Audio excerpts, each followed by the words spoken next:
По 7 недели поротата одлучи дека Кеси Вентура и друга пронешна девојка на P. Diddy не биле жртви на рекетирање и сексуална трговија.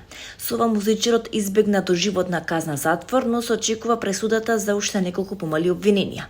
По судењето кое траеше 7 недели, Шон Комс, попознат како P. Diddy, беше ослободен од најсериозните обвиненија, сексуална трговија со луѓе и рекетирање.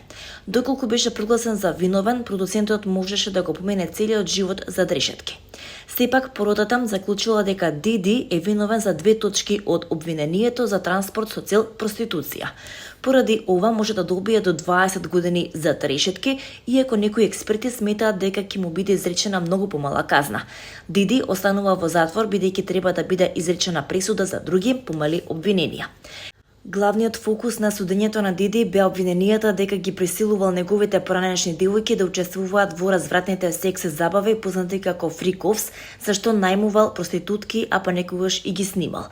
Главниот сведок беше Кеси Вентура, која сведочеше дека Диди физички напаѓал и се заканувал и ја уценувал со фотографии и видеа направени за време на забавите, доколку не учествува во нив. Сепак, поротата одлучила дека Кеси Вентура и другата поранешна девојка која сведочеше не биле жртва на сексуална трговија и рекетирање.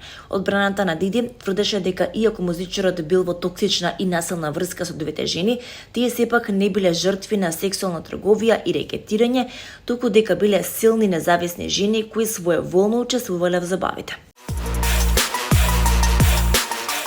Полека, но сигурно се повеќе познати личности, оние кои не добија покани за свадба, ја критикуваа свадбината церемонија на Джеф Безос и Лорен Санчес. Прво познатата актерка Шарлиз Терон го направи тоа, а комичарката Рози О'Донел не ја пропушти можноста да го искаже своето мислење за свадбата на векот. Таа јавно ја осуди целата церемонија, нарекувајќи го настанот одвратен приказ на ароганција и символ на изгубени вредности.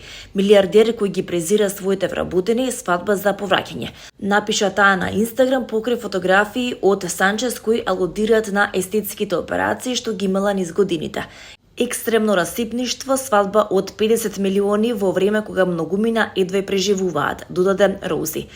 Рози не ги поштеди ниту познатите звезди. Опра Винфри и Леонардо Ди Каприо беа мета на незините критики.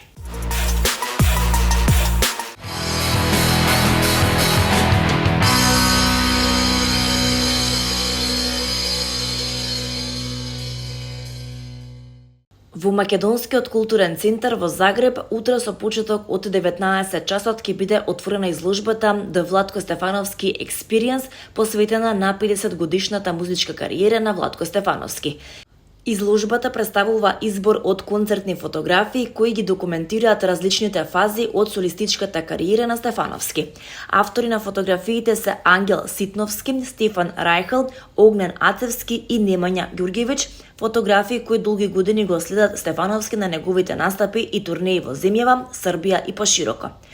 Фотографиите ја доловуваат не само динамиката на настаните, туку и атмосферата на концертите, реакциите на публиката и посветеноста со која Стефановски излегува на сцена. Покрај фотографиите, изложбата вклучува и промотивни материјали поврзани со соработката на Стефановски со Теохаров Аудио, со кој заеднички ги дизајнира познатите звуци Legendary, технолошки и дизајнерски напредни уреди кои се здобија со голема популарност.